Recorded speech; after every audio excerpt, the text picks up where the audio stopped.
Assalamualaikum warahmatullahi wabarakatuh. Waalaikumsalam warahmatullahi wabarakatuh. Bismillah, alhamdulillah, wal khairu wa syarru bimasyiatillah. Asyhadu an la ilaha illallah wahdahu la syarikalah. Wa asyhadu anna Muhammadan abduhu wa rasuluhu la nabiyya ba'dah. Amma ba'du, ayyuhal hadirun, ittaqullaha haqqa tuqatih wa la tamutunna illa wa antum muslimun. Ilahi anta maqsudi wa ridhaka matlubi a'tini mahabbataka wa ma'rifataka. Alhamdulillah wa syukru ala ni'amillah.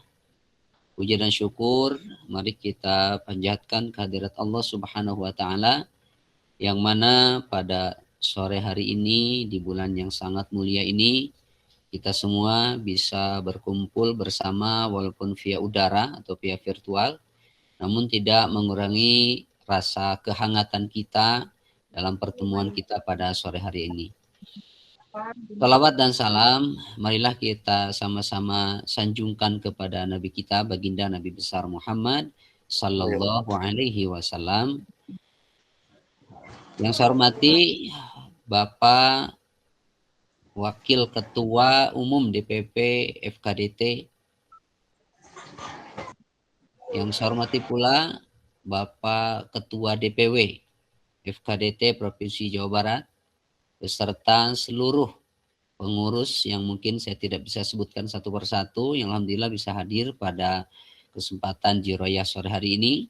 Yang saya hormati pula Bapak Ketua DPC FKDT Kabupaten Sukabumi sebagai pemateri pada acara Jiroyah sore hari ini. Kemudian juga yang saya banggakan, yang saya hormati para pengurus DPAC dan juga para dewan guru yang bisa ikut hadir di acara Jiroyah Ngaji Ramadan Diniyah untuk tingkat Provinsi Jawa Barat.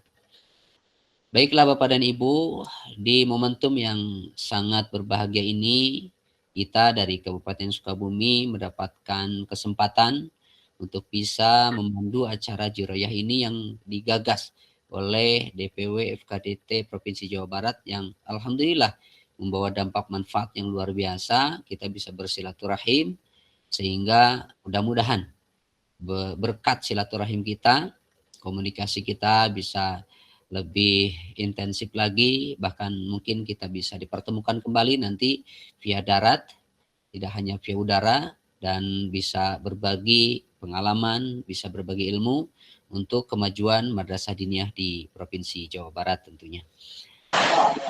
Yang saya hormati, pada kesempatan sore hari ini pihak panitia sudah mempersiapkan beberapa mata acara yang tentunya acara yang pertama yaitu nanti pembukaan, yang mana kita akan buka dengan pembacaan Ummul Quran. Dilanjutkan nanti ada pembacaan Wahyu Ilahi yang akan dibacakan nanti dikumandangkan oleh Ustadz Ridillah SPD dari Guru MDT Ula Nurul Amal Kecamatan Cicurug Kabupaten Sukabumi. Kemudian juga ada sambutan dari Bapak Ketua DPW FKDT Jawa Barat yang pada kesempatan ini akan diwakili oleh Wakab Bidang Hukum dan Advokasi yang akan disampaikan oleh Kiai Haji Abdul Wahid Al-Qudsi, SPD MPD MHSTB. Kemudian juga ada penyampaian materi di acara selanjutnya yang akan disampaikan tentang menguatkan diniyah takmiliyah untuk mewujudkan Indonesia Emas. Ini disampaikan oleh Wakil Ketua Umum DPP FKDT. Kemudian di ujung acara nanti selain doa yaitu ada acara pokoknya yaitu tausiah yang akan disampaikan oleh Kiai Abdullah SPD IM MPD Ketua DPC FKDT Kabupaten Sukabumi dan diakhiri dengan doa. Baik Bapak dan Ibu yang saya hormati, untuk menghemat waktu dan mempersingkat acara, marilah kita buka acara kita bersama-sama dengan membacakan Ummul Quran. Ala hadhihi niyyah wa ala kulli niyyatin shalihah. Al-Fatihah. A'udzu billahi minasyaitonir rajim. Bismillahirrahmanirrahim. Alhamdulillahi rabbil alamin. Ar-Rahmanir Rahim. Maliki yaumiddin. Iyyaka na'budu wa iyyaka nasta'in. Ihdinas siratal mustaqim. Siratal ladzina an'amta 'alaihim ghairil maghdubi 'alaihim waladdallin. Rabbighfirli. Amin. Baik, selanjutnya Bapak dan Ibu, kita dengarkan lantunan ayat suci Al-Quran yang akan dilantunkan, dikumandangkan oleh Ustadz Erid Ridillah, SPD, Guru MDTA atau MDTU Nurul Amal, Kecamatan Cicurug, Kabupaten Sukabumi. Kepadanya disilahkan.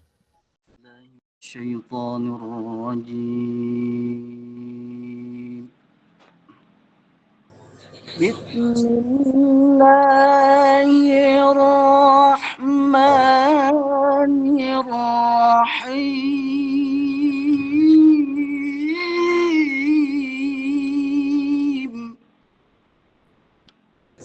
Inna hadzal Qur'ana yahdi lillati hiya aqwam wa yubashshirul mu'minin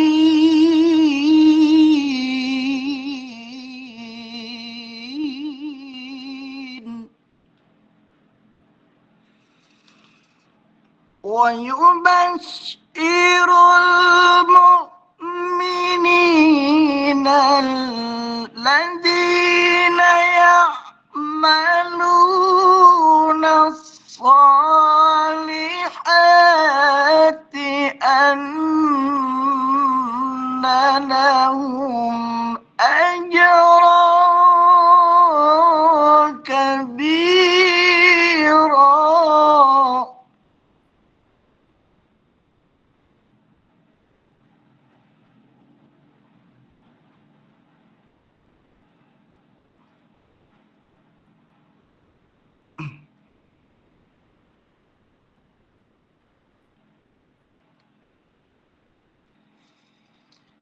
وأن الذين لا يؤمنون بالآخرة أعتدنا لهم عذابا أليما.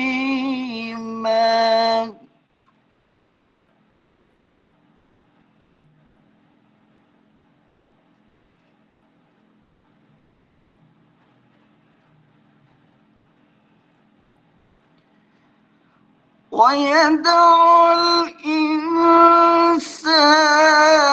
بالشر دعاءه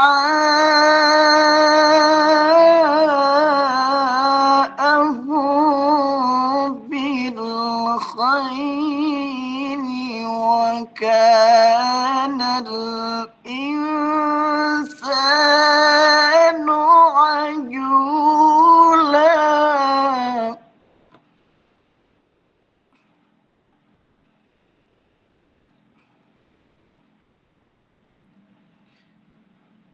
وجعلنا الليل والنهار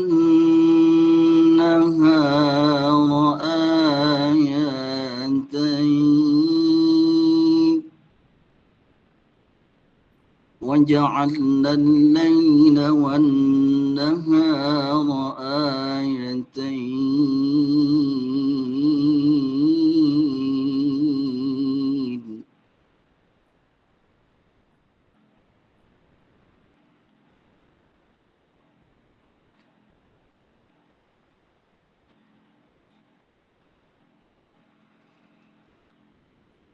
فمحونا آية الليل وجعلنا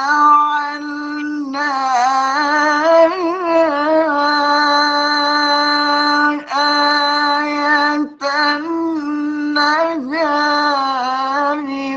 مبصرة لتبتغوا فضلا من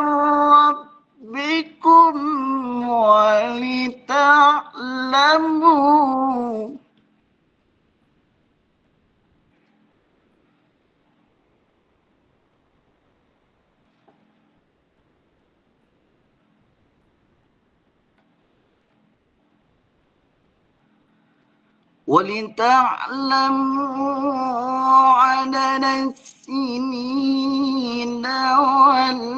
والحساب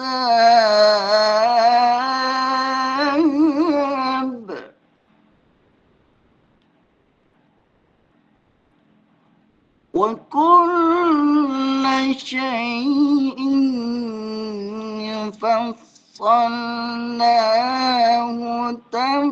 MDT Nurul Akpal, Kampung تفصيلا. Cikucuk, Kecamatan Gunung Guru hadir.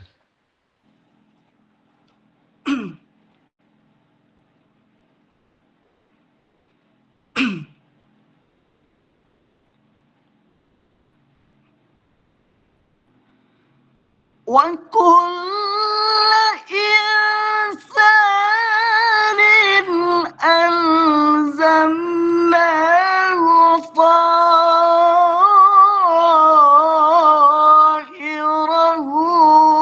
في عنقه ونخرج له يوم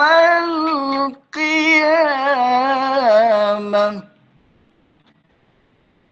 ونخرج له يوم القيامة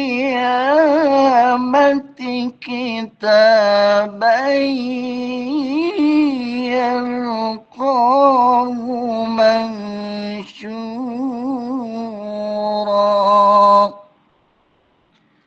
صدق الله العلي العظيم. Assalamualaikum warahmatullahi wabarakatuh. Waalaikumsalam warahmatullahi wabarakatuh. Sadaqallahul adzim wa sadaqa rasuluhun nabiyul habibul karim.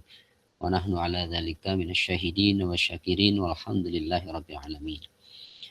Saya ucapkan terima kasih kepada Bapak Ustadz Erid Iridillah SPD selaku pembaca ayat suci Al-Quran.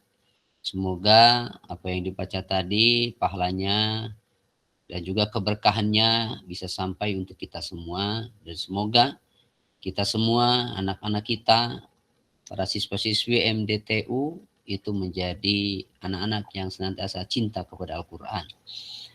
Baik, hadirin sekalian, untuk selanjutnya yaitu sambutan dari Ketua DPW FKDT Jawa Barat, yang mana pada kesempatan ini sambutan akan disampaikan oleh Wakil Ketua Bidang Hukum dan Advokasi DPW FKDT Jawa Barat.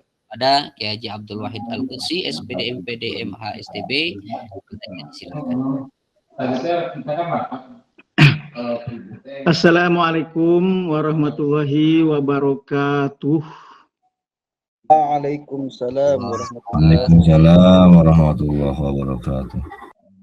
Alhamdulillah, bismillah, alhamdulillah, wasyahadatu wassalamu ala rasulillah sallallahu alaihi wasallam Muhammad bin Abdillah wa ala alihi wa ashabihi wa mawala amma ba'du.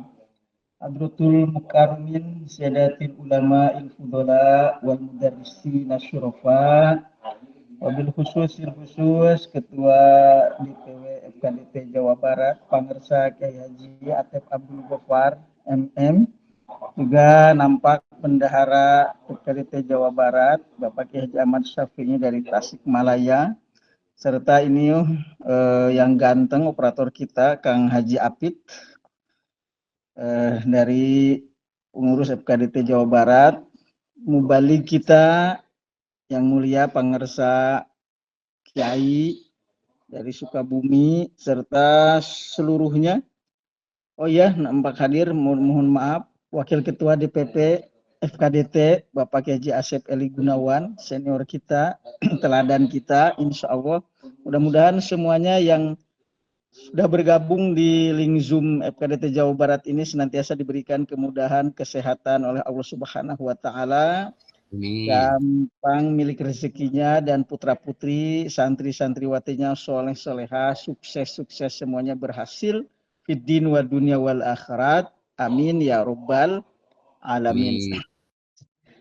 Para sahabat yang mulia, guru-guru diniyah di Jawa Barat, kita ketahui bahwa potensi diniyah kita sangat luar biasa besar sekali. Lebih dari 31.000 lembaga dengan 150.000 ustadz ustazah, guru ngaji, kiai, bunyai, dan lebih dari 1.600.000 siswa warga diniyah se-Jawa Barat. Ya, mohon maaf kalau datanya agak berbeda dan kurang tepat ya. Ini gambaran umumnya saja. Ini menunjukkan bahwa benteng utama dan paling terdepan dalam sakofah Islamiyah atau peradaban Islam di Jawa Barat itu dibangun oleh guru-guru Madrasah Diniyah Takmiliyah ULA atau MDTU atau MDTA.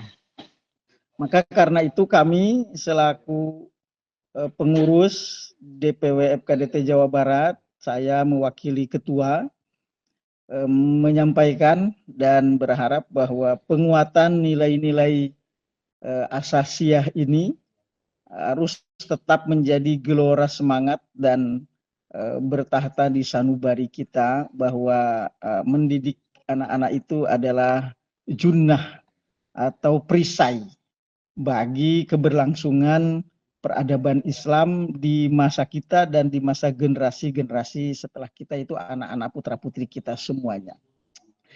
Dan yang sangat istimewa dalam catatan Robitoh Ma'ahid Islamiyah RMI PBNU, bahwa di diniyah itu include dengan pondok pesantren, atau pesantren itu mendirikan diniyah. Bahkan diniyah juga paginya mendirikan PAUD, mendirikan TKA, TKIT atau RA. Ini satu kesatuan di dalam satu lembaga pendidikan, berdiri beberapa lembaga pendidikan formal dan non formal. Para guru yang dimuliakan oleh Allah Subhanahu wa taala, maka Dewan Pimpinan Wilayah FKDT Jawa Barat konsen dan mengerahkan badlul juhdi fi nailil furosi, mengerahkan semua kemampuan untuk menggarap potensi-potensi yang dimiliki. Namun ada kalanya kita ini dalam melaksanakan ahdafut tarbiyah atau tahapan pendidikan, ahdafut tarbiyah wa ta'lim, tahapan pendidikan dan pengajaran, itu kadang menemukan batu sandungan. Batu sandungan itu dalam tanda kutip ya sesuai dengan bidang Al-Fakir, bidang saya, humas dan advokasi hukum. Ada beberapa kasuistik yang menggelitik ya, yang ya lucu lah. Kasuistik di diniyah itu kan hampir sama dengan di pesantren lah.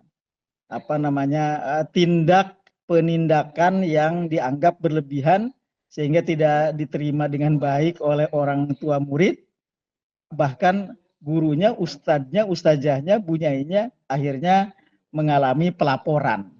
Nah, ini yang harus disikapi dan menjadi konsentrasi bidang yang kami diberikan amanat untuk itu ya. Para guru dan para pejuang diniyah yang dimuliakan oleh Allah, kita mengenal ya ada peraturan Menteri Agama tentang sekolah ramah anak ya, juga pesantren ramah anak, dan juga itu diakuisisi juga oleh Kementerian Perlindungan Perempuan dan Anak ya, bahwa anak itu adalah aset bangsa dan dilindungi oleh negara. Guru juga demikian ya, karena juga ada undang-undang guru, dan guru-guru diniyah itu juga termasuk daripada bagian guru. Ada PGMA ya, Persatuan Guru Madrasah. Karena itu kita harus menyimak dengan baik dan mengetahui dengan presisi apa saja yang menjadi ranah kewajaran dalam mendidik, kemudian terjadi pemberian punishment atau takjir atau hukuman ya. sebenarnya di ranah lingkungan madrasah diniyah, terutama yang berada di lingkup pesantren, itu kan ada adabul muta'alim, ya, adab siswa ilal alim kepada guru. Kalau kata Menteri Agama kita, Profesor Dr. K.J. Nazaruddin Umar, kita ini layaknya disebut mursyid, karena siswa kita itu adalah murid. Kalau murid itu taat kepada mursyid yang membimbing. Karena nanti murid kita ini ketika dewasa, dia akan menjadi mursyid, artinya pembimbing. Beda dengan istilah guru dengan siswa. Santri itu disebutnya murid dalam mahazanah keilmuan Menteri Agama kita. Dan memang demikian. Dalam Akhlak Lil Banin juga ada Adabul Alim wal Muta'alim, karya Hadratus Syekh Hasyim Asy'ari. Ini sudah sangat populer kitabnya. Apalagi Ta'limul Muta'alim, ya, itu sudah diajarkan di banyak dan di lembaga diniyah kita masing-masing. Itu sangat diajarkan. Nah, adab santri, adab siswa kepada guru itu sudah menjadi bagian daripada kehidupan yang terintegral di dunia pendidikan, terutama pendidikan Islam. Dan Kementerian Agama itu merespon dan membuat perhatian khusus dalam hal itu. Namun kita juga para pejuang diniyah yang dimuliakan oleh Allah punya pemikiran yang eksplisit, ya. Karena wali murid kita atau orang tua santri-santri kita kan itu basicnya tidak alumni diniyah semua, tidak alumni pesantren semua yang menerima mulazamah doktrinisasi adab akhlak di lembaga pendidikan Islam semisal di diniyah. Sehingga terkadang ketika kita ngajar mendidik anak Iqra atau baca tulis Al-Quran, terus refleks dihukum sama kita, apa setorannya tidak lancar, apa bacaannya masih belepotan, balelol, atau herei lagi belajar. Itu kan ustadz atau ustazah itu refleks, ya, ngasih takjir itu apa dicepret pakai penggaris, apa dicubit. Kalau di tempat kami di Cianjur ini ada yang pakai buku di gitu. Nah, pakai buku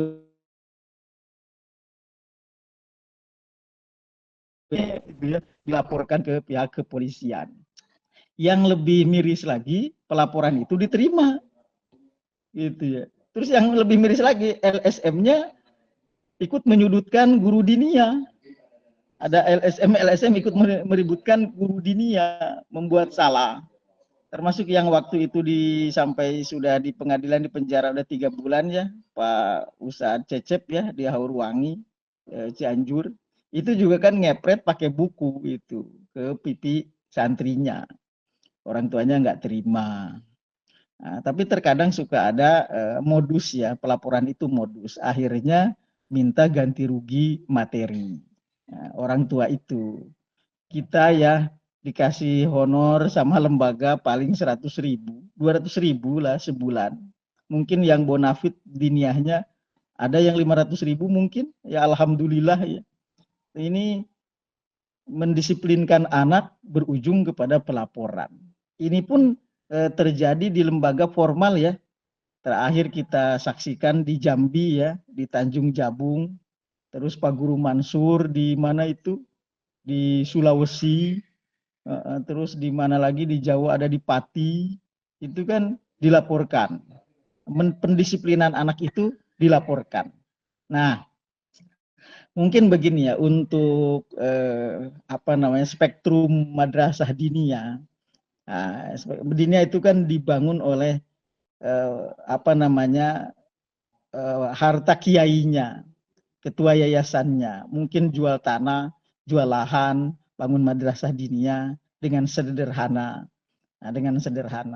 Nah, kadang-kadang orang tua itu kan tidak mau tahu, bahkan tidak menitipkan anak kepada kita itu. Dan kita ikhlas lillahi ta'ala saja. Memang kita ini cocok untuk mendapatkan gelar mukhlishina lahuddin. Ya, kalau persepsi saya menyimak dan memperhatikan mihwar jihadi tarbawiyahnya yang dilakukan oleh para pejuang guru-guru diniyah di Jawa Barat gitu. Tanpa dititipkan tetap dididik, tanpa dibayar tetap mendidik gitu. Namun ketika ada pendisiplinan atau takjir atau setor hafalan tidak lancar lalu dihukum, orang tua tidak menerima.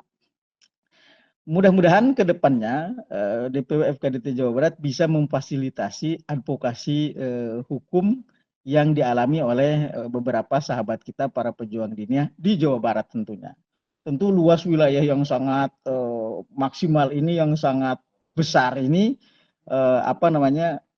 menyulitkan kami dari pihak DPW, apalagi Pak Ketua kita ya mobilitasnya luar biasa. Namun pasti ini ada sinkronisasi kolaborasi dengan DPAC kecamatannya, lalu ke DPC kabupatennya.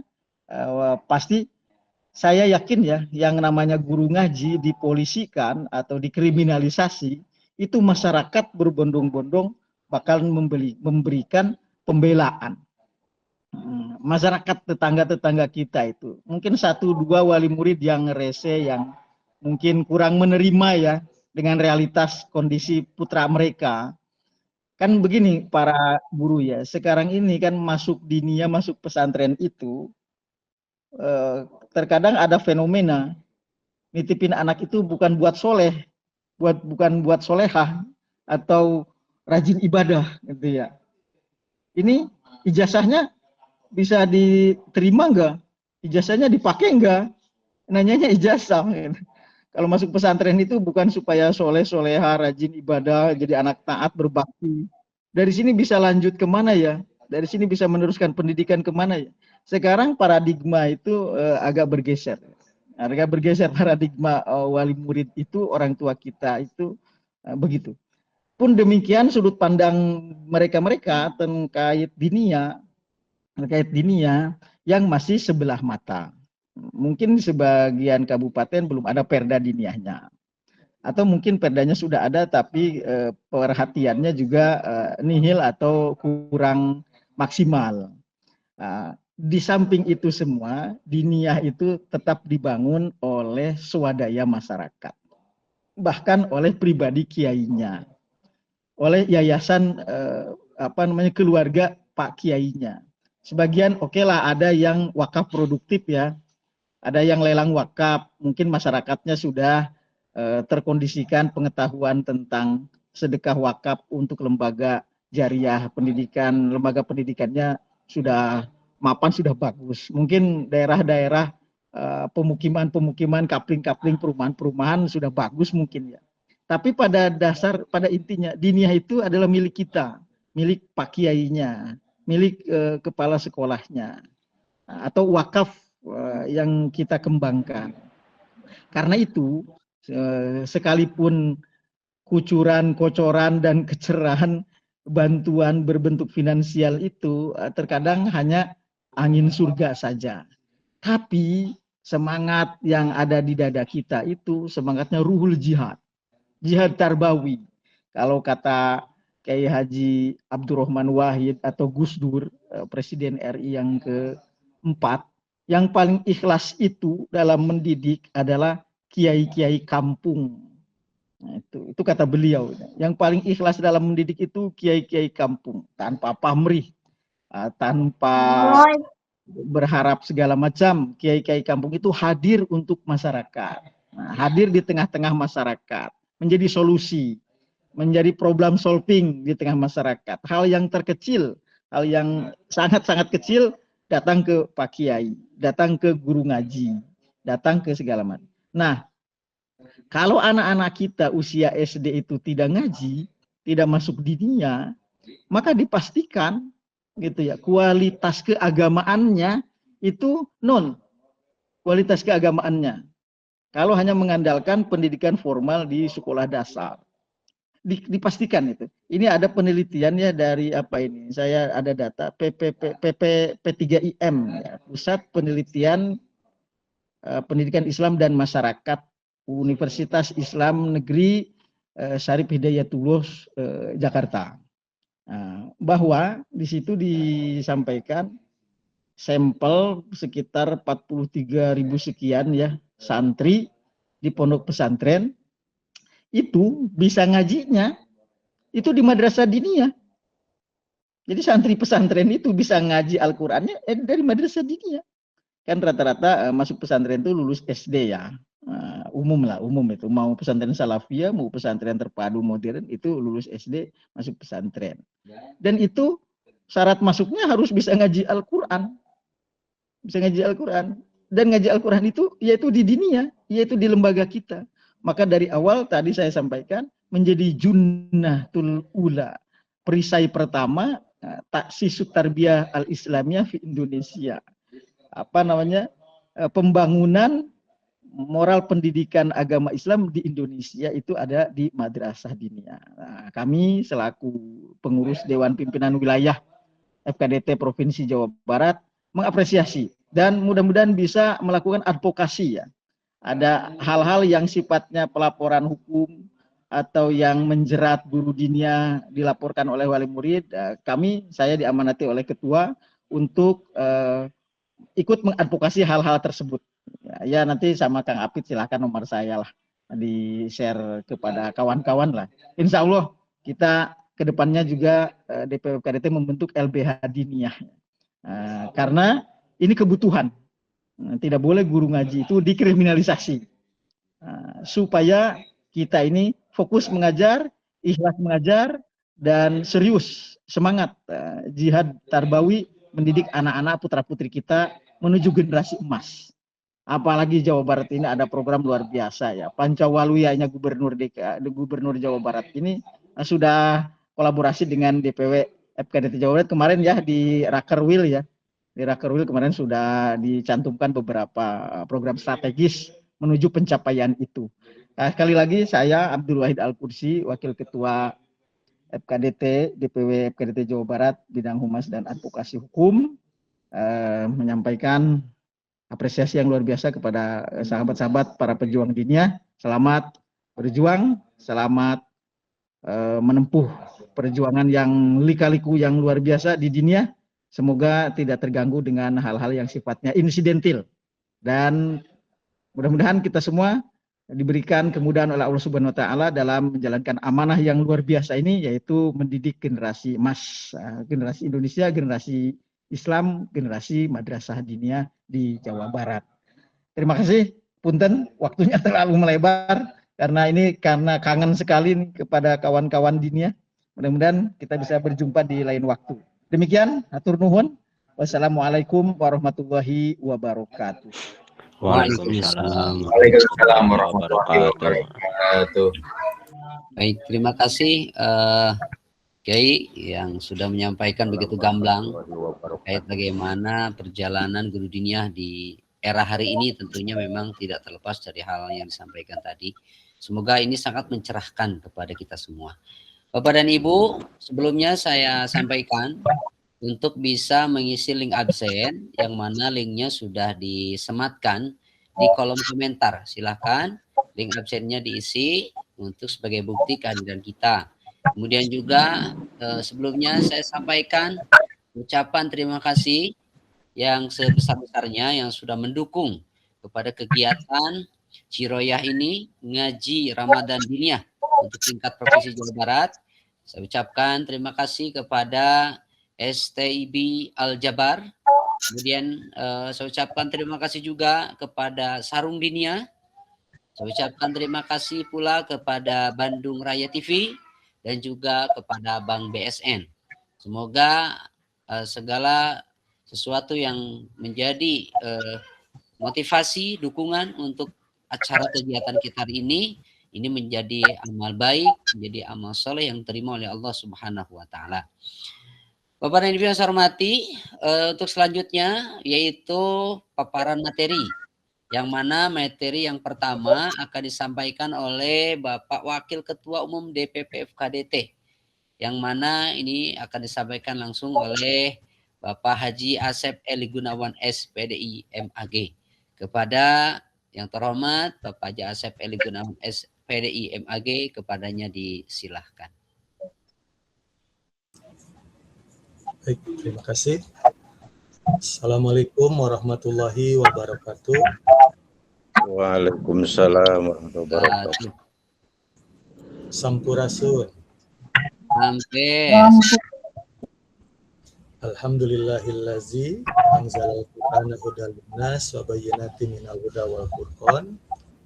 Asyhadu an la ilaha illallah wa asyhadu anna sayyidina Muhammadar Rasulullah. Allahumma shalli wa sallim wa barik ala sayyidina Muhammadin wa ala alihi wa ashabihi ajma'in. Ba'du.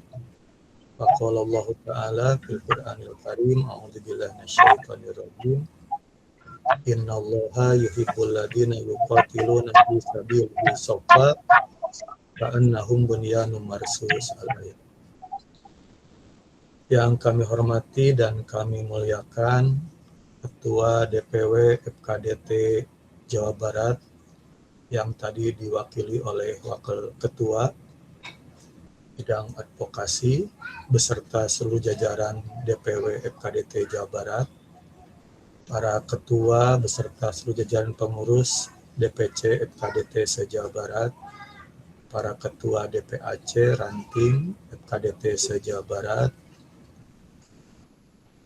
para kepala madrasah beserta para ustadz Madrasah Diniyah Takmiliyah se-Jawa Barat, tak lupa penceramah yang insya Allah tadi telah menyampaikan dan nanti akan menyampaikan kembali tausiahnya, moderator dan seluruh hadirin hadirat yang dimuliakan Allah. Alhamdulillah di hari yang mulia ini, di bulan yang mulia ini, kita semua bisa bertemu, bertatap muka, walaupun lewat Zoom di bulan yang berkah ini. Pada kesempatan ini saya mendapatkan tugas dari Ketua DPW FKDT Jawa Barat untuk menjadi narasumber di kegiatan Jiroyah ini. Adapun tema yang diberikan ke saya adalah tentang peran FKDT dalam rangka menguatkan Diniyah Takmiliyah untuk mewujudkan Indonesia Emas. Oleh karena itu, sebelumnya saya ucapkan terima kasih kepada seluruh pegiat dan penggerak Madrasah Diniyah Takmiliyah yang terus bergerak membangun Madrasah Diniyah Takmiliyah khususnya di Jawa Barat. Mudah-mudahan ini menjadi bagian amal ibadah bagi kita semuanya. Hadirin hadirat sekalian, pada kesempatan ini saya akan menyampaikan materi yang dikiranya saya akan menyampaikan materi tentang keagamaan, tapi ternyata saya tidak jauh untuk menyampaikan materi tentang Madrasah Diniyah. Oleh karena itu, pada kesempatan ini izinkan saya menyampaikan slide-nya agar kita nanti bisa sharing atau berdiskusi apakah pada kesempatan ini atau di waktu yang akan datang berkenaan dengan Madrasah Diniyah Takmiliyah ini. Baik, Pak, ada slide-nya bisa dilihat? Bisa. Ada ya, baik. Baik, hadirin hadirat sekalian, saya mempertajam temanya dengan peran FKDT dalam penguatan pendidikan agama Islam untuk membangun sumber daya manusia religius dan berakhlak mulia menuju generasi Indonesia Emas. Saya mencoba mempertajam kajian kita kali ini, di mana nanti akan jelas positioning Madrasah Diniyah Takmiliyah dan FKDT. Nah, hadirin hadirat sekalian, pembangunan bangsa khususnya di negara kita, di negara Indonesia tercinta ini, sangat ditentukan oleh kualitas sumber daya manusia. Sehebat apapun sebuah negara, tanpa memiliki sumber daya manusia yang kuat, maka negara tersebut sulit untuk maju gitu. Maka dibutuhkan sumber daya manusia yang kuat. Nah, sumber daya manusia yang kuat itu itu bisa diciptakan bisa lewat intelektual, lewat kecerdasan. Namun SDM itu tidak hanya cerdas secara intelektual, tapi juga memiliki karakter dan akhlak yang kuat. Jadi sebuah bangsa itu supaya memiliki SDM yang unggul itu tidak cukup dengan cerdas secara intelektual, tapi bagaimana rakyatnya memiliki karakter dan akhlak yang kuat. Karena sebuah negara yang punya sumber daya alam yang melimpah, tanpa dibarengi dengan sumber daya manusianya yang memiliki karakter dan akhlak yang kuat, itu dikhawatirkan negara tersebut bisa roboh gitu. Dan ini terbukti di beberapa belahan negara, bagaimana ketika krisis karakter, akhlak berpengaruh terhadap kehancuran sebuah bangsa. Dan dalam membentuk karakter ini, akhlak ini, pendidikan agama memiliki peran penting, yang mana pendidikan agama ini berperan penting dalam membentuk karakter generasi bangsa. Bahkan generasi bangsa itu dari kecil hingga lanjut usia, ini ternyata pendidikan agama memiliki peran penting. Walaupun di negara kita ini tidak hanya agama yang jadi pegangan masyarakat bangsa Indonesia, termasuk nilai-nilai budaya dan yang lainnya. Tapi diakui oleh semua bahwa pendidikan agama mempunyai peran besar dalam membentuk karakter generasi bangsa. Nah, hadirin hadirat sekalian, madrasah diniyah atau madrasah diniyah takmiliyah ternyata menjadi salah satu lembaga yang berkontribusi dalam penguatan pendidikan agama. Jadi ini latar belakang kajian kita hari ini, bahwa ternyata ini madrasah diniyah itu menjadi salah satu lembaga yang berkontribusi dalam penguatan pendidikan agama. Kenapa? Karena di madrasah diniyah ini sebagai lembaga pendidikan keagamaan non formal dididik para santri untuk mempunyai karakter dan akhlak yang mulia. Ini di diniyah, sehingga dari diniyah inilah diharapkan nanti muncul generasi bangsa yang mempunyai akhlak-akhlak mulia, karakter yang mulia, sehingga akhirnya nanti tercipta sumber daya manusia yang unggul, yang berkualitas, yang mana nanti sumber daya manusia ini, yang unggul ini, berkualitas ini, akan mampu membangun bangsanya, sehingga bangsanya menjadi bangsa yang maju.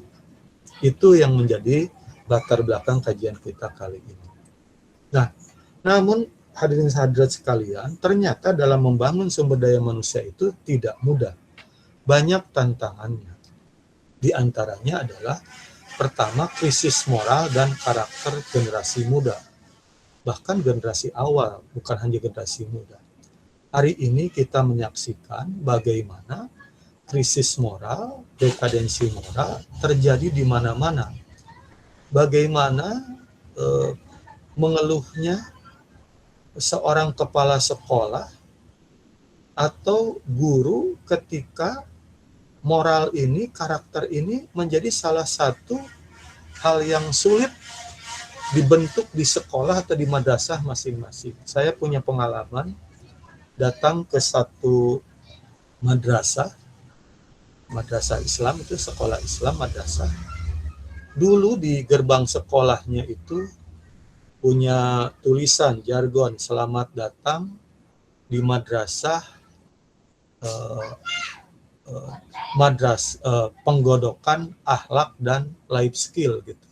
Jadi madrasah di sekolah madrasah itu jargonnya itu membentuk akhlak dan life skill, membentuk akhlak mulia dan life skill. Tapi ketika kita diskusi sekian tahun, saya sempat bertanya kenapa itu pelang di depan itu hilang. Ternyata salah satu keluhan kepala sekolah itu, berat Pak, cenah ngabangun akhlak teh. Jadi banyak siswa-siswanya itu yang tidak mencerminkan akhlak mulia. Kadang bertemu dengan guru saja tidak mencerminkan atau tidak mempunyai akhlak mulia. Termasuk karakter-karakter yang diharapkan itu tidak muncul.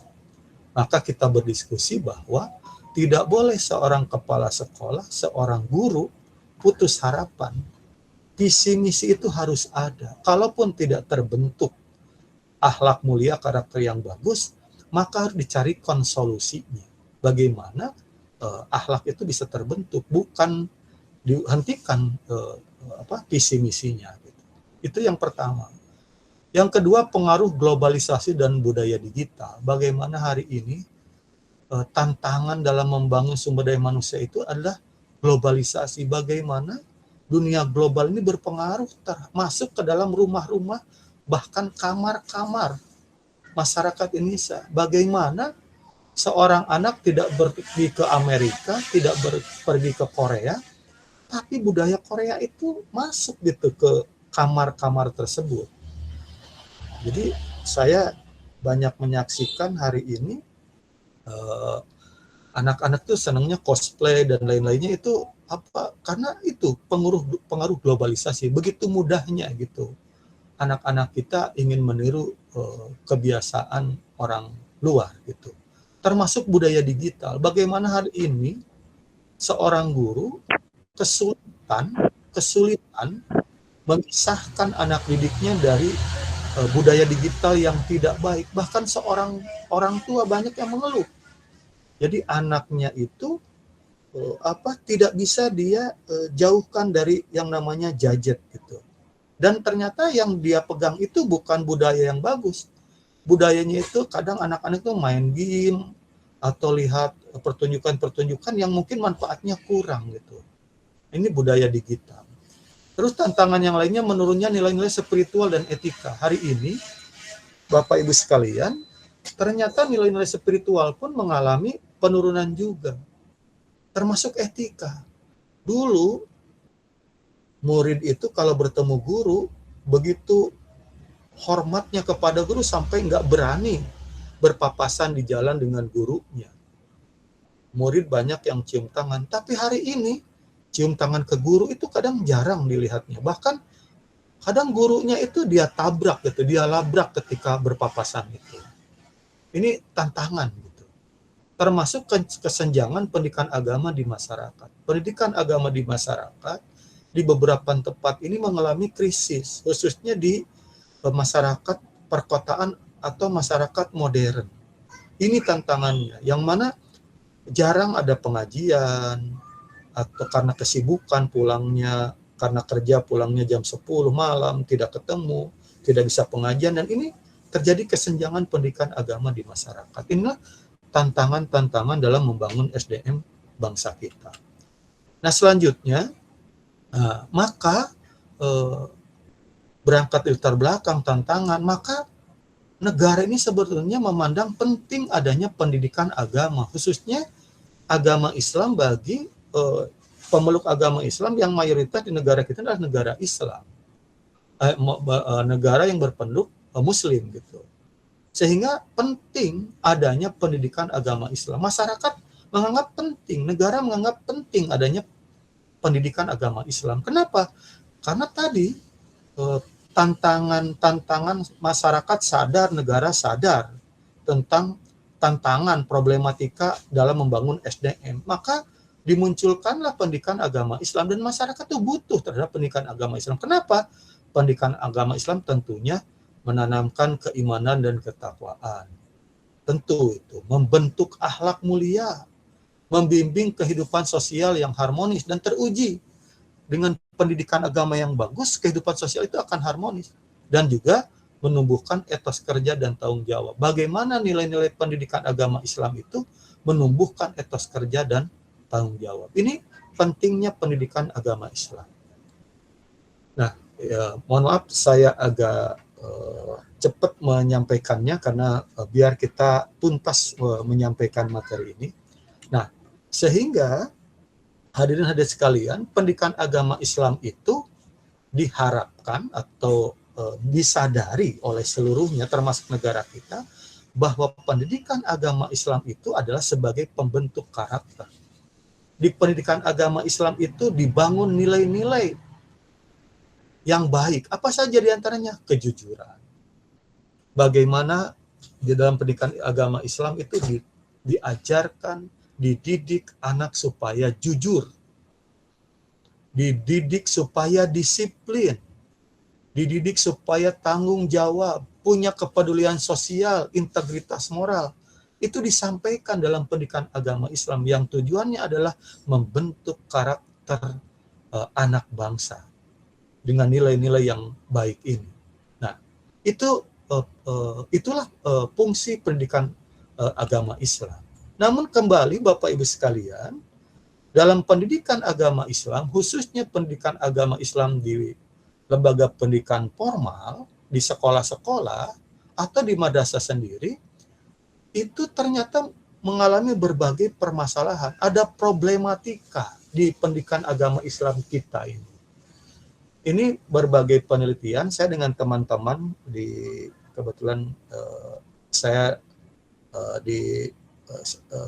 belajar di S3, sekarang dengan beberapa teman sedang juga melakukan penelitian kajian tentang Islam. Ternyata problematika pendidikan agama Islam di Indonesia itu ada beberapa. Di antaranya pertama, keterbatasan waktu pembelajaran PAI di sekolah. Jadi Bapak Ibu sekalian, di antara itu 1 jam pelajaran itu 45 menit. Kalau di SD mungkin sekitar 35 menit. Tapi ketika kita perhatikan, ada beberapa sekolah yang mengambil sekolahnya 5 hari, maka itu kesulitan di beberapa madrasah aliyah itu untuk melaksanakan kurikulum itu sesuai dengan yang telah ditentukan utuh gitu 45 menitnya. Jadi akhirnya diambillah jalan tengahnya di 35 menit per jam pelajaran. Maka akhirnya pulangnya itu jam 2 atau jam 3. Karena ingin 5 hari gitu. Sementara materi pendidikan agama itu sangat banyak. 45 menit saja tidak cukup, apalagi ini 35 menit. Dan ketika kami perhatikan ternyata ekstrakurikuler itu sulit juga disampaikan. Kenapa? Karena waktunya sudah habis. Jam 2, jam 3 kapan anak mau ekstrakurikuler di pendidikan agama Islam? Termasuk di SD. Saya menyaksikan di SD itu guru kesulitan, waktunya terbatas, materinya banyak. Bayangkan materi agama Islam yang begitu banyaknya hanya disampaikan dalam 2 jam mata pelajaran, 2 jam dalam mata pelajaran itu. Jadi 30 ke 2, 60 menit. Nah, itu yang pertama, problem PAI. Yang kedua, kurangnya internalisasi nilai-nilai keagamaan. Jadi Bapak Ibu sekalian, karena keterbatasan waktu, akhirnya guru-guru PAI itu kesulitan menanamkan nilai-nilai keagamaan Islam. Sulit itu, karena untuk menyampaikan materi-materi saja yang bersifat pengetahuan, waktunya terbatas. Apalagi menginternalisasi nilai-nilai tersebut. Apalagi guru dihadapkan dengan administrasi. Ini kesulitan, problem. Nah, termasuk pengaruh globalisasi dan kemajuan teknologi. Bagaimana hari ini tadi disampaikan globalisasi, kemajuan teknologi berpengaruh terhadap pendidikan agama Islam kita. Sulit ketika guru menyampaikan tolong hindari kekerasan, tidak boleh mengganggu orang lain. Tapi karena pengaruh globalisasi teknologi, hari ini di beberapa sekolah, sebagaimana disampaikan Wakil Ketua DPW Jawa Barat, ini terjadi, ada anak membullying temannya gitu. Dan macam-macam ini pengaruh dari teknologi ini. Dan selanjutnya problemnya itu keterbatasan kompetensi guru PAI. Jadi Bapak Ibu sekalian, kami melakukan coba riset itu, dari mulai seleksi guru PAI, itu kompetensi itu kurang diperhatikan. Jadi ketika seleksi jadi calon, contoh CPNS guru PAI, ternyata itunya materi tesnya itu materi seleksinya itu kebanyakan yang umum seperti yang lainnya. Jadi kompetensi tentang PAI-nya itu sedikit. Jadi ketika yang lolos itu, mohon maaf kami sampaikan ini, yang lolos itu kadang bukan yang kuat dalam pengetahuan agama Islamnya, tapi dia mampu ilmu-ilmu yang umumnya itu, matematikanya, bahasa Indonesianya, bahasa Inggrisnya, yang mampu mengerjakan ketika seleksi. Sementara yang dari pesantren, 6 tahun contohnya dia pesantren, lanjut kuliahnya contohnya 4 tahun, jadi 10 tahun, dia kuat tapi gagal di seleksi CPNS PAI karena dia kurang paham, kurang memahami ilmu-ilmu umumnya, kompetensi akademik yang lainnya gitu. Nah, makanya wajar ketika ada beberapa guru PAI itu ketika lulus jadi guru PAI dia kurang mampu mengajarkan contohnya fikih-fikih yang memang perlu skill khusus gitu. Contoh waris gitu. Itu kan perlu skill khusus, atau yang mendasar itu tentang baca tulis Al-Qur'an. Ada beberapa guru PAI yang ternyata baca tulis Al-Qur'annya masih lemah. Bagaimana dia mau mengajarkan ke muridnya kalau dianya saja kompetensinya masih lemah. Ini keterbatasan kompetensi guru PAI. Termasuk lemahnya sinergi antara sekolah, keluarga, dan masyarakat. Biasanya orang tua kalau sudah menyerahkan ke sekolah itu dibiarin gitu aja. Kadang kurang mengecek gitu. Sehingga ini, apalagi PAI beda dengan pendidikan yang lain, mata pelajaran yang lain. Banyak orang tua berani menambah waktu pembelajaran anak dengan les gitu, privat dan lainnya, berani bayar mahal. Tapi untuk PAI itu jarang orang tua perhatian seperti itu. Nah, itulah problematika PAI. Nah, di mana Madrasah Diniyah Takmiliyah? Jadi Bapak Ibu sekalian, Madrasah Diniyah Takmiliyah itu adalah lembaga pendidikan keagamaan Islam non formal. Ini sesuai dengan PP 55 tahun 2007 ya. Gitu. Ini lembaga pendidikan keagamaan Islam non formal. Jadi bukan lembaga pendidikan yang formal, tapi lembaga pendidikan keagamaan Islam non formal. Jadi di PP itu kalau yang madrasah sekolah itu disebutnya pendidikan agama Islam. Tapi ketika bicaranya di lembaga pendidikan non formal disebutnya pendidikan keagamaan. Inilah Madrasah Diniyah Takmiliyah. Dan Madrasah Diniyah itu mengajarkan ilmu-ilmu dasar keislaman. Jadi di madrasah ini diajarkan dasar-dasar keislaman. Ilmu semua dasar ada di Madrasah Diniyah. Maka sebetulnya Bapak Ibu sekalian, sebaiknya sebelum ke pesantrenkan itu sebaiknya di Madrasah Diniyah dulu gitu. Agar mereka dasar-dasar keislamannya kuat gitu. Dan Madrasah Diniyah Takmiliyah itu adalah melengkapi pendidikan agama di sekolah formal. Nah, ini yang menjadi ciri khas Madrasah Diniyah Takmiliyah itu. Madrasah Diniyah Takmiliyah adalah melengkapi pendidikan agama di sekolah. Jadi seluruh PAI yang ada di sekolah formal itu dilengkapi, disempurnakan di Madrasah Diniyah Takmiliyah. Maka kalau lihat ini, sebetulnya Madrasah Diniyah Takmiliyah itu erat kaitannya dengan pendidikan agama Islam di sekolah formal. Karena di regulasi tersebut disampaikan bahwa MDT itu, Madrasah Diniyah itu untuk melengkapi pendidikan agama di sekolah formal. Nah, maka peran MDT ini bagi pendidikan agama Islam, satu tadi, melengkapi pembelajaran pendidikan agama Islam di sekolah. Seluruh pelajaran PAI yang ada di sekolah itu ada di MDT. Ada gitu, dilengkapi, lebih sempurna, lebih banyak. Memperkuat pembentukan karakter dan akhlak. Ini mohon para guru tolong diperhatikan ini. Bahwa salah satu fungsi MDT itulah pembentukan karakter dan akhlak. Jadi anak itu jangan hanya diberikan materi yang bersifat kognitif gitu, tapi afektif dan psikomotoriknya disampaikan. Tentang karakter dan akhlak ini penting, karena hari ini kalau untuk yang urusannya dengan pengetahuan itu banyak alat bantunya, contohnya AI, tapi siapa yang membentuk karakter, yang membentuk akhlak? Ini adalah Madrasah Diniyah Takmiliyah. meningkatkan kemampuan membaca dan memahami Al-Quran. Di MDT ini berperan anak mampu membaca Al-Quran. Saya itu dengan teman-teman mencoba meneliti di SD itu sulit.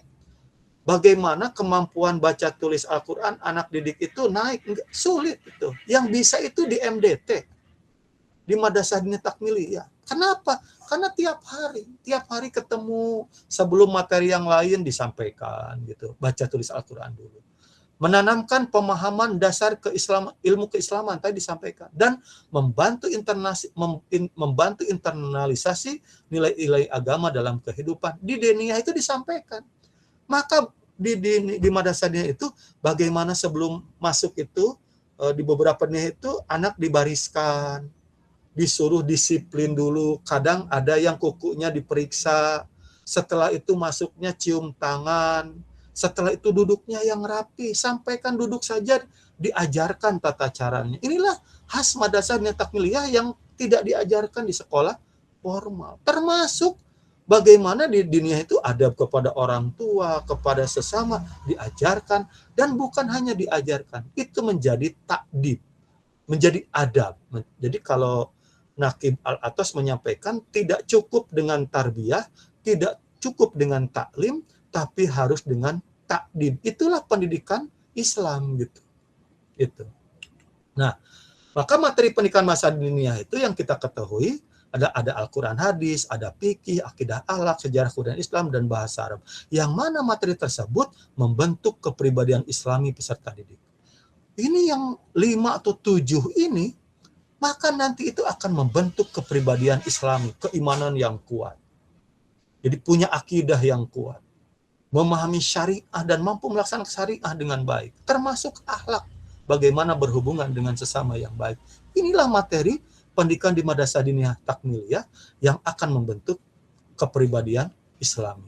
Nah, lanjut, ini mohon agak cepat. Apa itu FKDT? Nah, ini Bapak Ibu sekalian, Forum Komunikasi Diniyah Takmiliyah atau FKDT adalah wadah komunikasi, koordinasi, dan kerjasama antar madrasah diniyah untuk meningkatkan kualitas pendidikan diniyah. Jadi, FKDT itu secara nasional dibentuk tahun 2012, 2012 ya. Walaupun sebelumnya telah ada gitu. Itu dibentuk, didirikan adalah sebagai wadah komunikasi. Silahkan berkomunikasi. Mana yang sudah bagus, yang belum bagus, komunikasi dengan yang belum bagus, koordinasi untuk membuat sebuah program kegiatan. Terus kerjasama. Jangan dakwah pardia, jangan dakwah sendirian, tapi harus berjamaah, berjam'iyah. Kenapa? Supaya lebih kuat, meningkatkan kualitas pendidikan diniyah. Nah, tujuan FKDT itu adalah pertama, mengembangkan kualitas madrasah diniyah, karena kita dulu waktu mendirikan ini prihatin, waduh, banyak sekali madrasah diniyah yang asal-asalan tidak terperhatikan dan tidak punya standar yang sama. Nah, kami hadir waktu itu mendirikan FKDT ini adalah bagaimana madrasah itu berkualitas. Terus meningkatkan kompetensi guru diniyah. Maka FKDT itu membuat program-program untuk meningkatkan kompetensi guru, termasuk menguatkan kurikulum pendidikan agama Islam.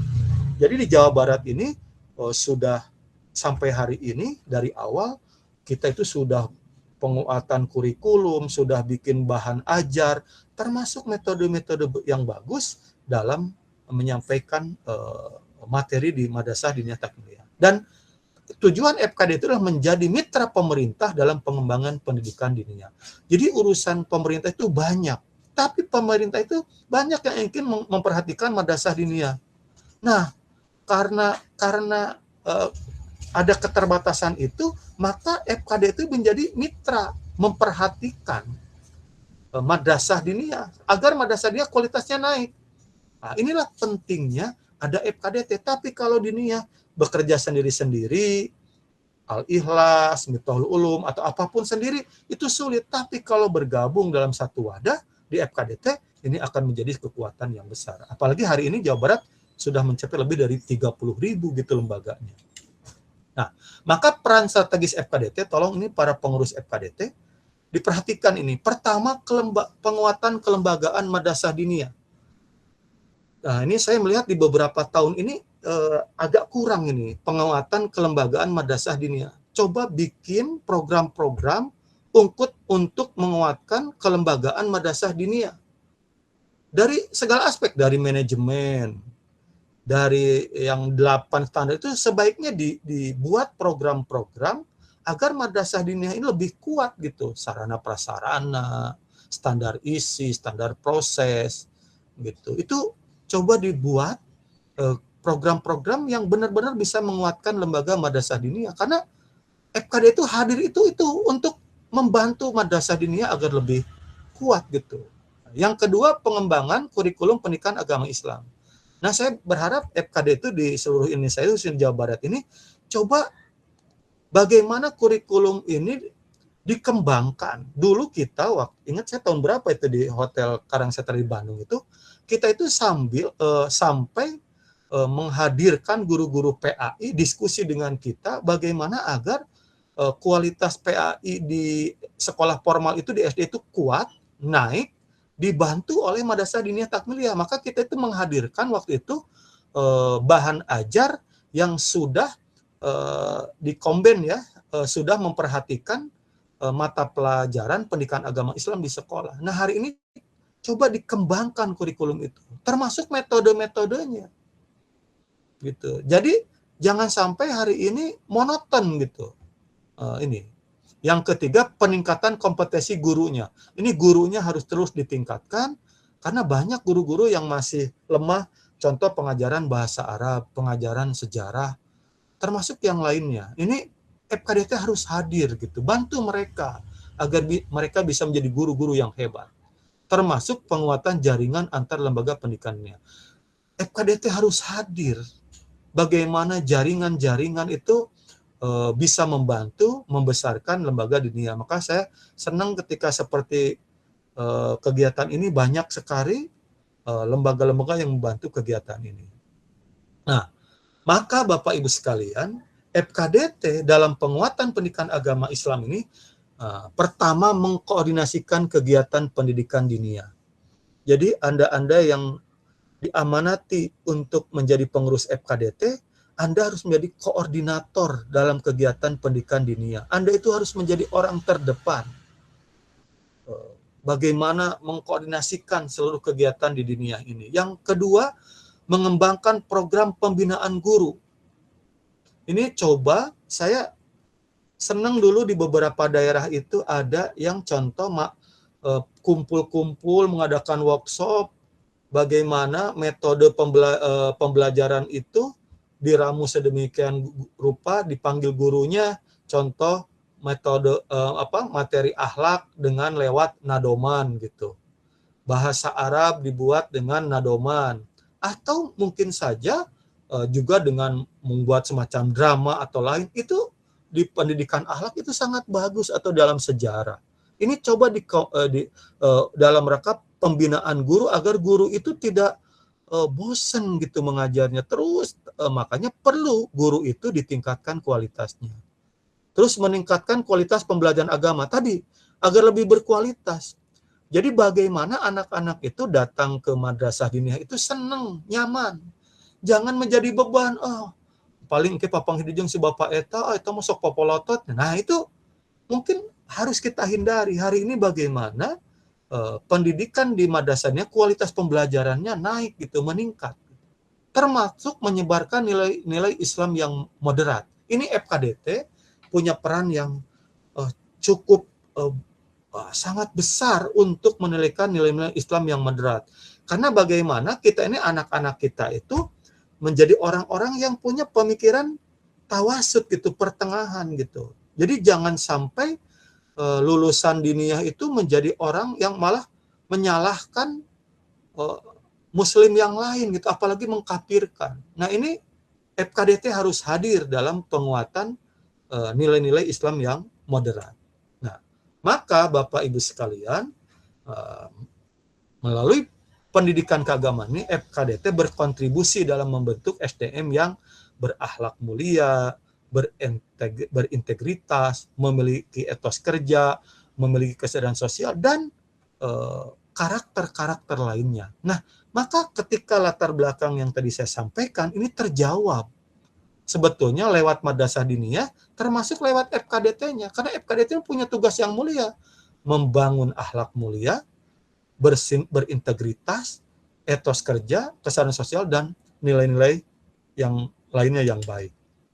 Nah, maka kontribusi FKDT bagi masyarakat itu membina generasi religius. Jadi ketika tantangan tadi membangun SDM bangsa dijawab oleh FKDT, karena FKDT tugasnya membina generasi religius, menjaga nilai moral. Ketika semua orang sekarang kesulitan menjaga moral, maka FKDT lah yang menjaga moral.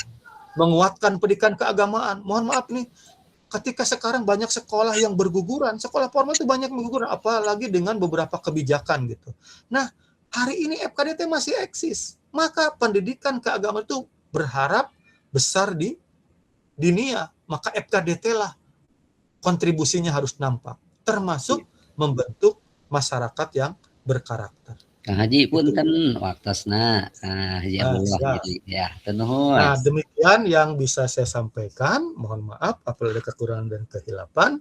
Billahi taufiq wal hidayah. Assalamualaikum warahmatullahi wabarakatuh. Waalaikumsalam warahmatullahi wabarakatuh. Biasa ya, materi ini sangat kualitatif dan mohon kalau bisa materinya di-share Pak Haji sehingga kita bisa terus menelaah beberapa kasus-kasus yang ada di Madrasah Diniyah untuk jadi referensi kita. Terima kasih Bapak dan Ibu. Itulah tadi pemaparan materi yang luar biasa. Kita pun memang banyak diserahkan dengan materi tersebut. Sekali lagi kami mohon nanti materinya bisa di-share untuk bisa kita pelajari kembali. Tentunya Bapak dan Ibu, pemateri kita yang kedua yaitu ceramah atau tausiah agama di acara Jiroyah kita kali ini yang akan disampaikan oleh Bapak Ki Haji Abdullah SPD MMPD, Ketua DPC FKDT Kabupaten Sukabumi. Kepada Pakarsa Ki Haji Abdullah SPD MMPD kami silakan. Bismillahirrahmanirrahim. Assalamualaikum warahmatullahi wabarakatuh.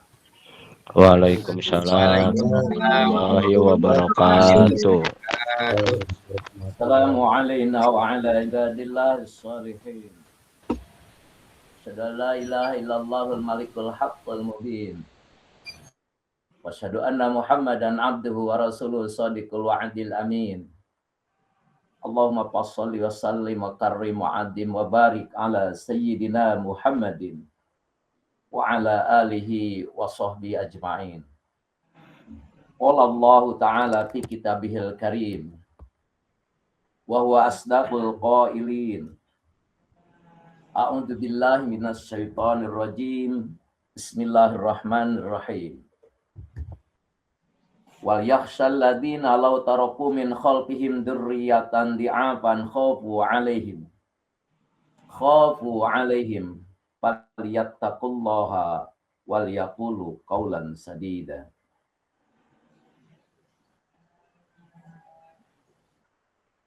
Amma ba'du, yang kami hormati Wakil Ketua Umum DPP FKDT Republik Indonesia Kang Haji Asep Eli, yang mudah-mudahan dimuliakan Allah Subhanahu wa taala. Yang kami hormati dan Allah muliakan Ketua DPW FKDT Provinsi Jawa Barat yang menjadi wasilah kita dapat bersilaturahim melalui Majelis Ilmi Jiroyah. Dan hari ini diwakili oleh Wakabid Advokasi yang tadi sudah memberikan paparan kepada kita yang insya Allah sangat bermanfaat sekali.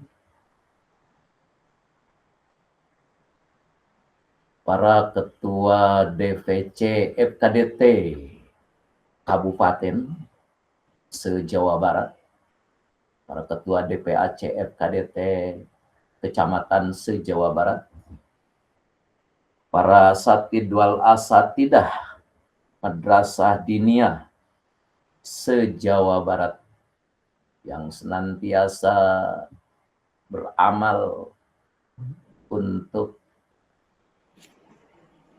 mendidik, dan mengajar anak-anak kita generasi muda di Jawa Barat. Yang mudah-mudahan senantiasa diberkahi dan dimuliakan Allah Subhanahu wa taala. Hadirin wal hadirah jamaah pengajian Ciroya rahimakumullah. Puji syukur mari kita panjatkan ke hadrat Allah Rabbun Ghafur. Salawat serta salam semoga senantiasa terlimpah curahkan kepada junjungan kita Habibana wa Nabiyyana wa Rasulana wa Maulana Muhammadin Sallallahu alaihi wasallam, kepada segenap kerabat juga sahabat, kepada seluruh umat, wabil khusus kepada kita semua yang hadir pada saat ini. Semoga Allah Subhanahu wa taala senantiasa memberikan anugerah, taufik serta hidayah, ridho wal inayah, minad dunia darul faniyah, ilal ukhra darul baqiyah. Amin ya rabbal alamin. Alhamdulillah wa syukru ala ni'amillah. Menjelang berbuka puasa di sore ini, hari ke-15 kita melaksanakan ibadah saum di bulan suci Ramadan. Saya sendiri bisa bersilaturahim dengan saudara-saudaraku tercinta, para pejuang-pejuang madrasah diniyah yang ada di Jawa Barat, umumnya di Negara Kesatuan Republik Indonesia tercinta. Insya Allah pengajian kita ini akan sangat bermanfaat dan akan menimbulkan keberkahan bagi kita semuanya. Sebagaimana Rasulullah SAW bersabda dalam sebuah hadis, barang siapa yang hadir, man hadara majlis al-ilmi fi Ramadan, barang siapa yang hadir di majlis ilmu pada bulan Ramadan, maka baginya pahala setiap langkah bernilai sama dengan pahala setahun ibadah. Dan insya Allah baginya nanti di hari kiamat akan dibawa naungan arsy Allah Subhanahu wa taala. Hadirin wal hadirah, ma'asyiral muslimin wal muslimat rahimakumullah. Allah Subhanahu wa taala berfirman dalam surat An-Nisa ayat 9 yang tadi sudah dibacakan pada muqaddimah, yang artinya, dan hendaklah takut kepada Allah orang-orang yang sekiranya mereka meninggalkan keturunan yang lemah di belakang mereka, yang mereka khawatir terhadap kesejahteraannya. Oleh sebab itu, hendaklah mereka bertakwa kepada Allah dan hendaklah mereka berbicara dengan tutur kata yang benar. Quran surat An-Nisa ayat 9. Ma'asyiral muslimin wal muslimat rahimakumullah. Allah mengingatkan kepada kita semua bahwa kita sebagai orang yang beriman, orang yang bertakwa kepada Allah, hendaknya merasa takut apabila kita meninggalkan generasi kita yang lemah, baik itu lemah iman, lemah tauhid, lemah pengamalan ajaran Islam, lemah berbudi pekerti, berakhlak mulia. Bahkan kita harus khawatir lemah syahwat pun harus kita khawatirkan, rekan sekalian. Untuk itu, maka kita selaku guru atau ustad-ustadah pada madrasah diniyah harus mempersiapkan diri untuk senantiasa beristiqomah di dalam mendidik dan mengajar putra-putri kita generasi muda, kaum muslimin, zuriyah-zuriyah kita, supaya nanti apabila kita meninggal, kaum muslimin selaku orang tua meninggal, maka generasi kita tetap menjadi generasi yang kuat keimanannya, yang kuat ketauhidannya, yang kuat mengajarkan dan eksis mengamalkan ajaran agamanya. Ini semua akan terwujud sebagaimana tadi disampaikan oleh pembicara. Salah satu fungsi dari madrasah diniyah diantaranya adalah pembinaan akhlak dan karakter, penguatan pendidikan keagamaan Islam, supaya peserta didik beriman, berakhlakul karimah, menjadi remaja berperilaku positif di Jawa Barat, menjadi remaja atau generasi yang istimewa. Ini akan didapat apabila proses pendidikan, proses belajar mengajar di madrasah diniyah ditunjang oleh beberapa faktor. Maka dalam satu keterangan di dalam kitab Ta'lim Muta'alim dijelaskan, yuhtaju fit ta'allumi wa tafaqquhi ila jiddi salasati. Dibutuhkan di dalam belajar dan mendalami ilmu pengetahuan, di dalam mendalami fikih, 3 golongan orang yang dibutuhkan untuk suksesi, untuk keberhasilan apa yang diharapkan khusus di madrasah diniyah. Pertama, al-muta'allim, harus sungguh-sungguh santrinya. Santri diniyah itu harus kita motivasi supaya mereka menjadi anak-anak yang sungguh-sungguh di dalam melaksanakan pembelajaran di madrasah diniyah. Tugas kita sebagai guru madrasah diantaranya adalah untuk memberikan motivasi kepada mereka bahwa pembelajaran atau tolabul ilmi bagi muta'allim harus diniati pertama dengan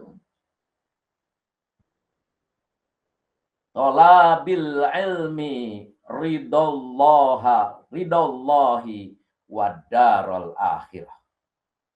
Bahwa setiap santri harus berniat di dalam belajarnya, di dalam tolabul ilminya, untuk mendapatkan keridhaan Allah dan kebahagiaan di akhirat.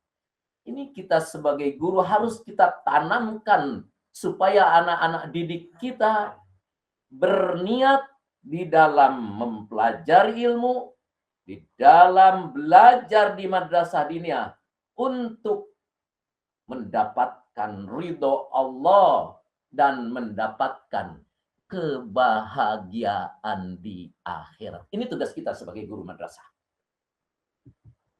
Kemudian selanjutnya kita harus menanamkan sifat memotivasi anak-anak didik kita, santri madrasah diniyah, bahwa dengan belajar di madrasah diniyah adalah untuk menghilangkan kebodohan dari dirinya. Hadirin sekalian, di zaman yang serba modern, serba canggih, serba digital ini, mungkin untuk memperoleh ilmu pengetahuan umum mudah. Malahan untuk mendapatkan ilmu pengetahuan sekarang kecerdasan dengan kecerdasan buatan. Dengan AI misalnya, ada aplikasi Dola, ada aplikasi Meta, dan lain sebagainya. Tetapi hadirin sekalian, untuk mendapatkan pendidikan, pengajaran, ilmu pengetahuan, keagamaan, tidak cukup dengan itu.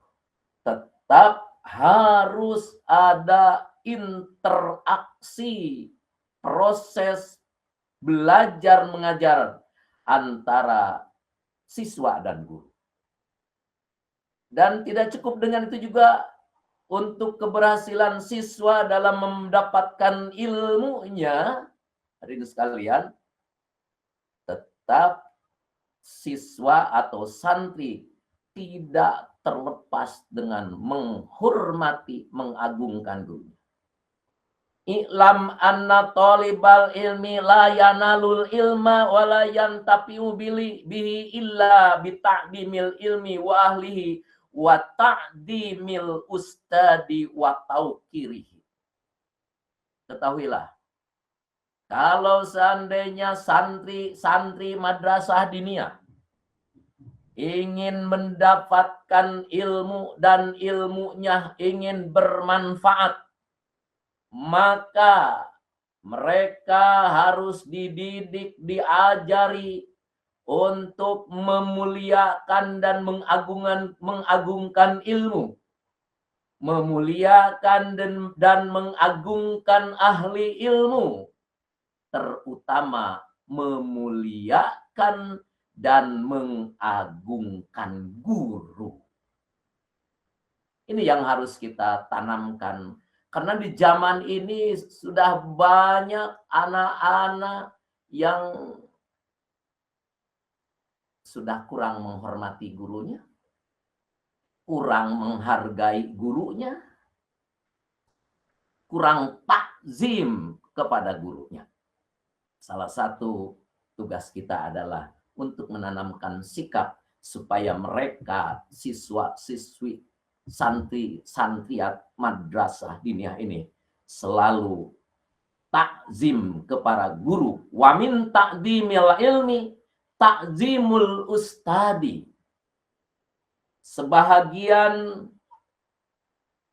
ciri mengagungkan ilmu adalah mengagungkan guru. Hadirin Bapak Ibu sekalian yang dirahmati Allah Subhanahu wa taala. Maka yang kedua diperlukan keikhlasan guru. Kami yakin insya Allah guru-guru madrasah diniyah di Jawa Barat ini dengan potensi yang luar biasa. Bayangkan Kabupaten Sukabumi saja dengan 14.000 guru. Jawa Barat ini mungkin lebih dari 150.000 guru. Ini potensi yang luar biasa. Dan kami yakin guru-guru madrasah diniyah bukan hanya di Jawa Barat, tapi di seluruh negara kesatuan Republik Indonesia mengajar, mendidik siswa-siswi, santri-santriat madrasah diniyah, santriat madrasah diniyah didasarkan dengan keikhlasan. Tapi jangan disalahkan keikhlasannya. Kita benar-benar ikhlas di dalam mengajar dan mendidik siswa ini untuk li'ila'i kalimatillah, untuk meninggikan agama Allah. Dan guru madrasah diniyah sebagaimana tadi jelaskan adalah berada di bawah koordinasi forum komunikasi diniyah takmiliyah atau FKDT. Satu jiwa, satu raga, satu rasa, bahkan satu komando. Maka yang Pak Wakabid tadi sampaikan di bidang advokasi, betul Pak Kabid, Pak Wakabid, ini sangat dibutuhkan sekali tim advokasi untuk guru madrasah diniyah ini. Karena siap, insya Allah. siap Pak Wakabid. Kenapa? Siap, Pak Kiai. Karena sedikit-sedikit guru madrasah diniyah dilaporkan. Betul, Kiai, betul. Udunan samen wae dilaporkan, Pak. Maka kita ambil prinsip guru diniyah ini kalau di dalam Al-Quran diterangkan di surat An-Nahl, Pak. Bagaikan lebah. Lebah itu yang diisap sari bunga, Pak. Yang bagus-bagus. Dan yang dikeluarkan lebah ini adalah madu, Pak. Ya, Pak Wakabid ya. Tapi jangan coba-coba mengusik lebah, Pak. Lebah diusik sarangnya, mereka akan keluar semua, napuk. Siapapun gak kuat dengan lebah. Ambil hikmah. Anggaplah guru diniyah ini lebah. Tidak diusik, dia diam. Jongjon ngajar, ngadidik santri, ya. Tara demo, ngademo kusabab teu digaji, ya. Di sekolah formal gajinya cukup, ada P3K, ada ASN, ada P3K papan waktu, ada in-passing, ada TVG. Guru diniyah, Pak Wakil Ketua Umum DPP, tidak demo untuk meminta jatah itu. Berarti keikhlasannya sudah luar biasa, ya.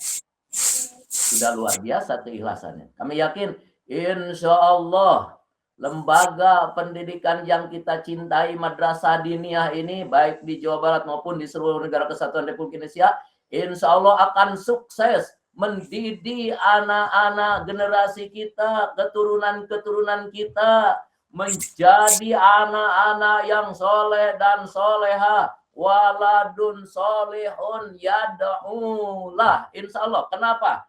Dasar mereka mendidiknya, guru-guru ini adalah dasarnya keikhlasan untuk liridho ilah, mendapatkan keridhaan Allah, untuk darul akhirah, mendapatkan kebahagiaan di akhirat. Tapi kami yakin barang siapa yang berpikir, berniat dan berprinsip amaliyahnya didasarkan untuk ridho Allah, mendapatkan ridho Allah, untuk mendapatkan kebahagiaan di akhirat, maka dunia pun Allah akan curahkan, Allah akan berikan kepada guru-guru madrasah diniyah di Jawa Barat. Perlindungan hukum penting untuk guru, advokasi penting untuk guru madrasah diniyah, sistem pengajaran, sistem pendidikan secara kelembagaan, secara sumber daya manusia penting, pendidikan dan latihan, Kang Haji Asep, penting untuk guru madrasah diniyah, ya. Supaya apa? Supaya apa yang diharapkan dari tujuan lembaga pendidikan madrasah diniyah, yaitu penguatan pendidikan keagamaan, pendidikan akhlakul karimah dan karakter, pencegahan perilaku menyimpang dari para generasi muda kita tercapai. Tetap SDM pengajarnya pun, pendidiknya pun harus ditingkatkan dengan berbagai macam latihan. Amin. Dan pengajian ini, insya Allah mudah-mudahan nanti Pak Ketua DPW Provinsi Jawa Barat bisa memfasilitasi kita supaya kita semua bisa ada pengajian, bukan hanya saja lewat Zoom meeting, tapi lewat tatap muka langsung. Amin, amin. Mudah-mudahan. Satu lagi Pak MC, ya, satu lagi adalah Amin, amin, amin, amin. dari Amin. orang tua. Sekali lagi, dukungan dari orang tua, Amin. dari pemerintah daerah dibutuhkan, dari pemerintah provinsi dibutuhkan, dari pemerintah pusat dibutuhkan. Alhamdulillah Pak Wakil Ketua, Pak Wakabid ini ya, Kabupaten Sukabumi menjelang Lebaran guru-guru madrasah diniyah diberikan insentif oleh Bupati Sukabumi melalui hibah sebesar 3,5 miliar untuk menjelang Idul. Amin. Mudah-mudahan saya. Amin, amin, amin. Mudah-mudahan yang lainnya pun ada. Amin. Tidak begitu karena waktunya terbatas. Jadi apa yang sudah dikonsep oleh kami untuk disampaikan tidak dapat disampaikan, hanya bagian kecil saja. Tapi insya Allah mudah-mudahan memperkuat apa yang sudah disampaikan oleh tadi Wakabid bidang advokasi. Kami sangat mendukung Pak Wakabid ya. Siap, Pak Kiai. Sukabumi sudah membentuk Laskar Madrasah Diniyah.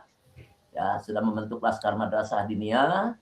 Kemudian mohon ini untuk dijadikan catatan, walaupun di kabupaten lain sudah terbentuk, di Sukabumi juga sudah terbentuk, alhamdulillah. Dan perlu juga disampaikan, Sukabumi adalah menjelang Ramadan ini dukungan dari pemerintah daerah dan dari orang tua untuk guru-guru madrasah diniyah, bahwa madrasah diniyah di Kabupaten Sukabumi adalah menjadi lembaga UPJ resmi di Kabupaten Sukabumi yang bertugas untuk mengumpulkan zakat dan infak dari siswa-siswa madrasah diniyah. Begitulah yang kami dapat sampaikan. Luar biasa Sukabumi, waduh.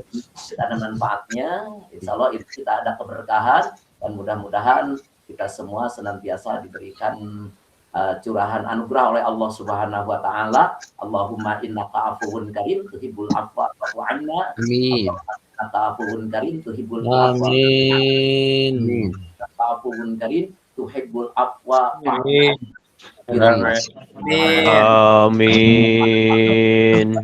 Walhamdulillahirabbil alamin. Al-Fatihah.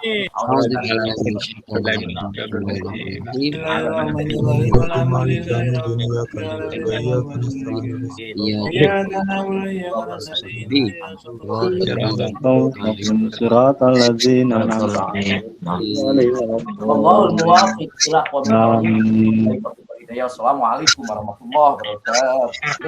Waalaikumsalam warahmatullahi wabarakatuh.